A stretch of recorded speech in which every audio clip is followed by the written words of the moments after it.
Okay, hi, I'm Elliot Fishman, and welcome to our latest Facebook Live. And before I start, I was just giving conference in on CT Conference. I came back to my office, and I found I got a free T-shirt. Remember we were saying we need free GE T-shirts? They got these smiley faces, Omnipaque, oral Omnipaque. All right, we got free T-shirts. Okay, that's probably some. David Frosch gave us those. So Dave, we need like 20 of them for the rest of the people. Okay, anyway, so I'm here. I'm talking about today our speaker series. So you will listen in probably about a month or so on our vodcast that I'll be doing, I think, 2 vodcasts on our speaker series. And just some of you may know about it, but let me just tell you a little bit about it if you don't know. So we started about 4 years ago. We were doing this thing about how to enhance the patient experience.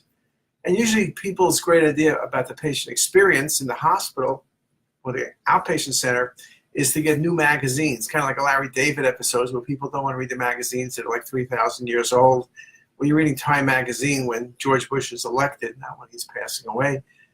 But that's not probably a good strategy in my opinion, getting some new magazines. Can't hurt, but that's not a good strategy. And so what we decided to do was invite a series of people who are really not in medicine at all.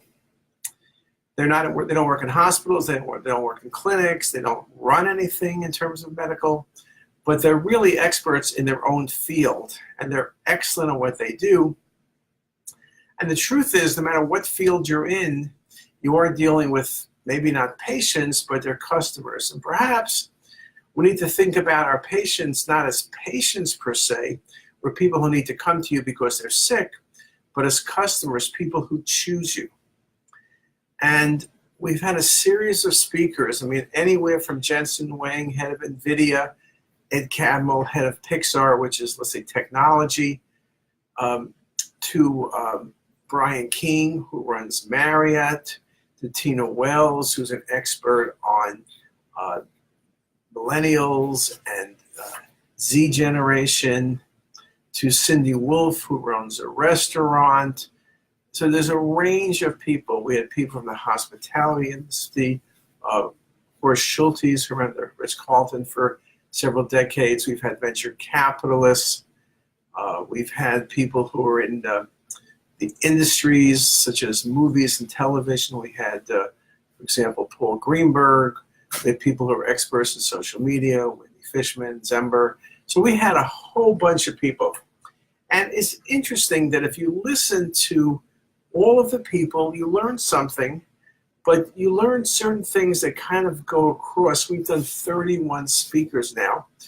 If you want to read about each of the speakers, there's information on CTisus, but if you go to JACR, Journal of American College of Radiology, they've been publishing our visiting series where it's about a 1,500 3-page or so article where the first 1,100 to 1,200 words is what the speaker has to say. And then the last 300 we translated into radiology and what it means for us and how you need to use the information. And we've had people who have been in medicine in the past. So we had Elias Sahuni, who was a resident Hopkins fellow, faculty, chair, head of the NIH, and just stepped down as head of research for Sanofi.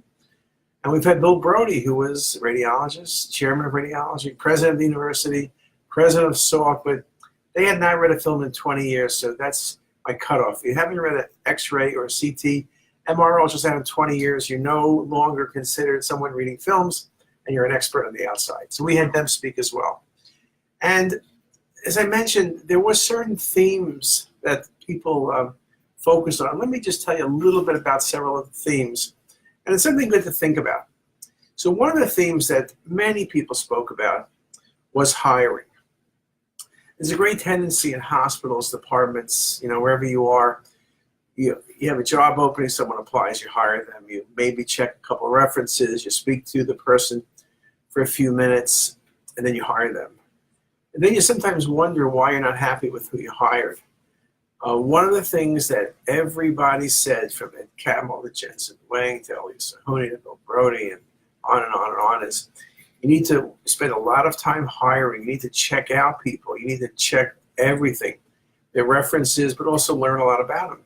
You know, companies like Google, which do not like to have turnover, turnover is very expensive. Google has 16 steps for you to make it up the ladder.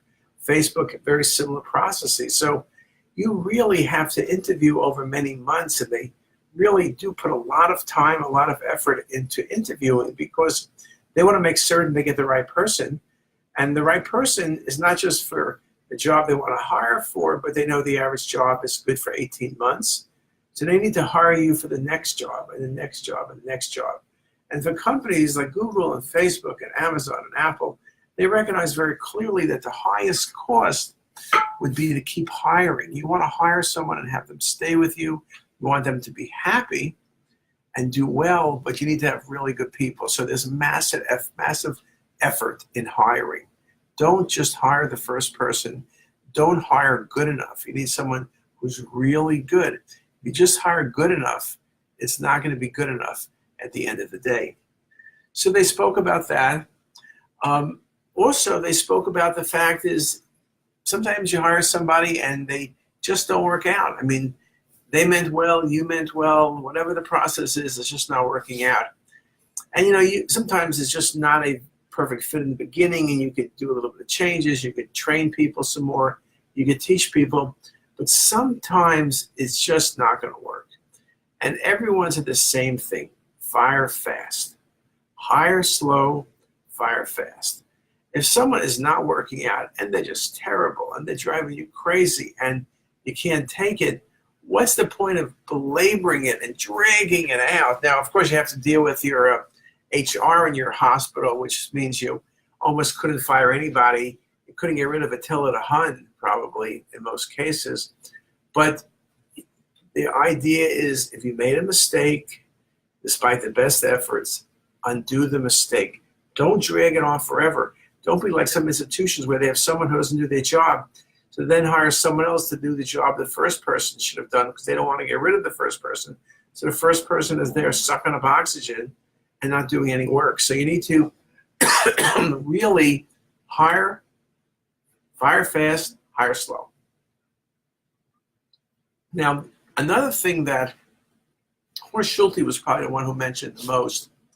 He was speaking about how places like Hopkins, inner city hospitals might say, well, we have a hard time getting really good people because we're in a city, you know, the quality of people isn't that great. Well, Schulte's made the point and said, listen, I open hotels in 70 cities. I go with 2 of my guys. It's 3 of us.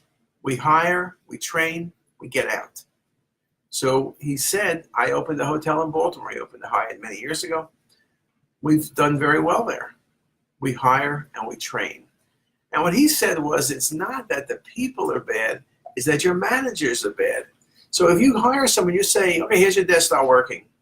You're probably not going to have someone be very successful.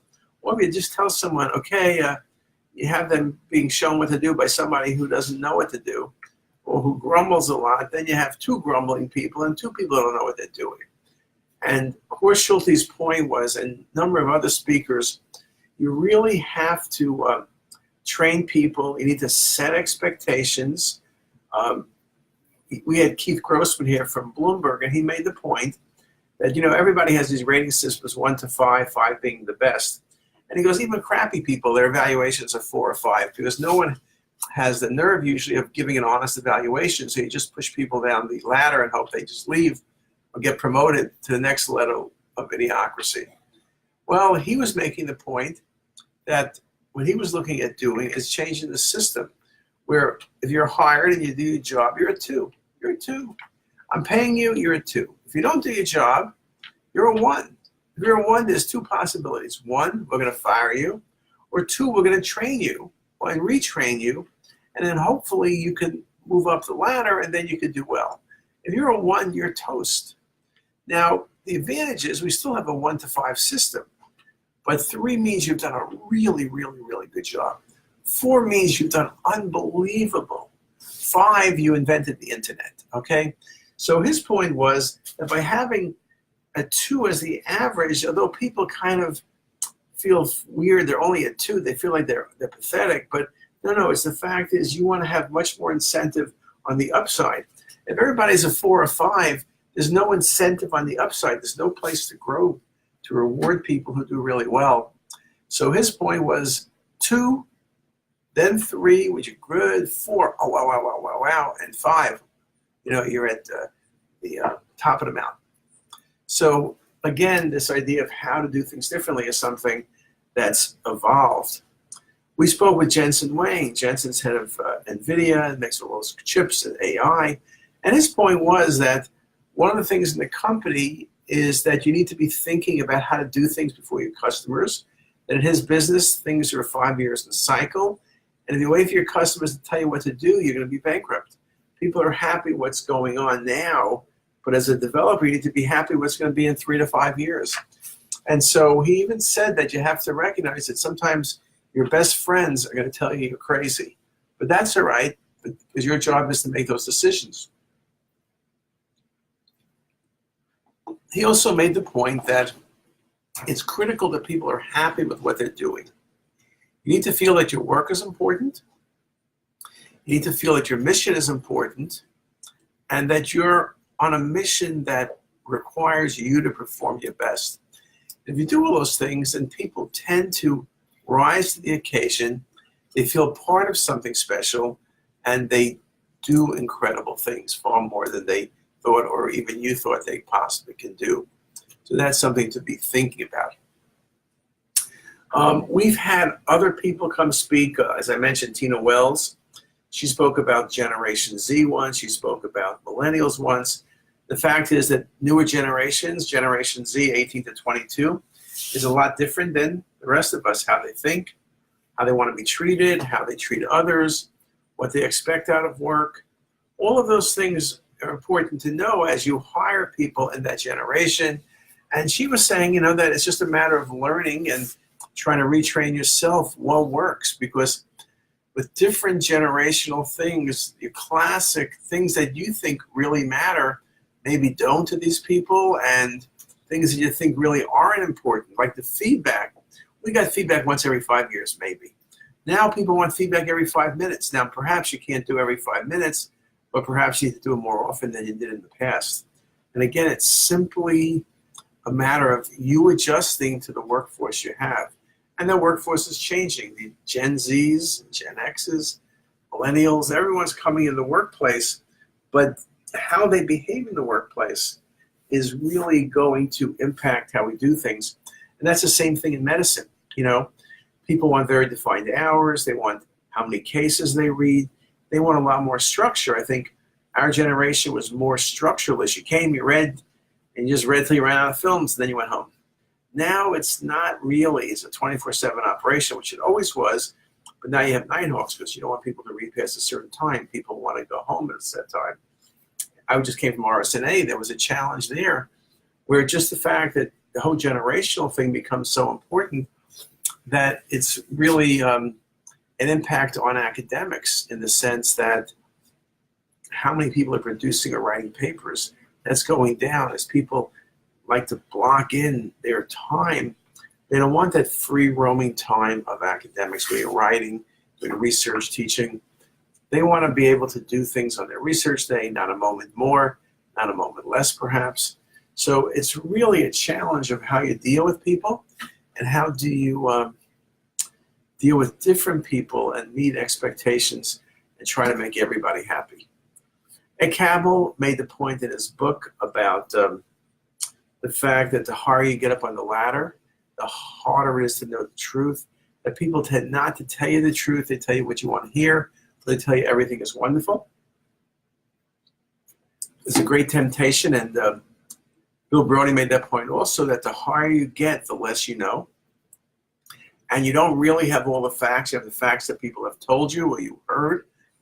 And that's very important. Both of them admit to have open door policy, to let people know they can and you really want them to speak, but also that you're protecting yourself against having all this bias. Because the people who work for you at the top of the ladder tend to triage everything and tell you what they think is important, or tell you what they think you want to hear, and don't tell you what the truth is. So you can get blindsided because you don't know the truth, and all of a sudden something comes out and you're kind of looking and saying, That's not us. When did that happen? You find out it was you, and you signed for it a few weeks ago. So again, this challenge, and what we're learning from the speaker series is really to rethink what we're doing. I mean, we're not perfect at it, obviously, but to go around and really look at the processes you do, look at the people you deal with, the contacts, and try to do things better. So I think it's a good lesson in there somewhere. It's a challenge. There's no doubt it's a challenge. And these are challenging times. I know at RSNA the same thing is everyone said they were overworked and understaffed. Well, that's not going away anytime soon. So the question is, how do we balance things where we get the work done but without driving ourselves crazy? So that maybe we should write another article about that titled How to Read All the Films and Not Drive Yourself Crazy. But anyway, it looks to me like our time is up.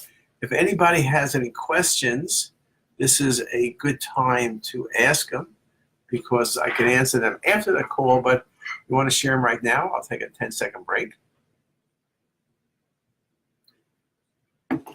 Well, I guess there are no questions. So with that, let me just say we'll close it here, and we'll see you next week. We'll see you next Thursday at 1 o'clock for Facebook Live. Have a great day, and see you soon.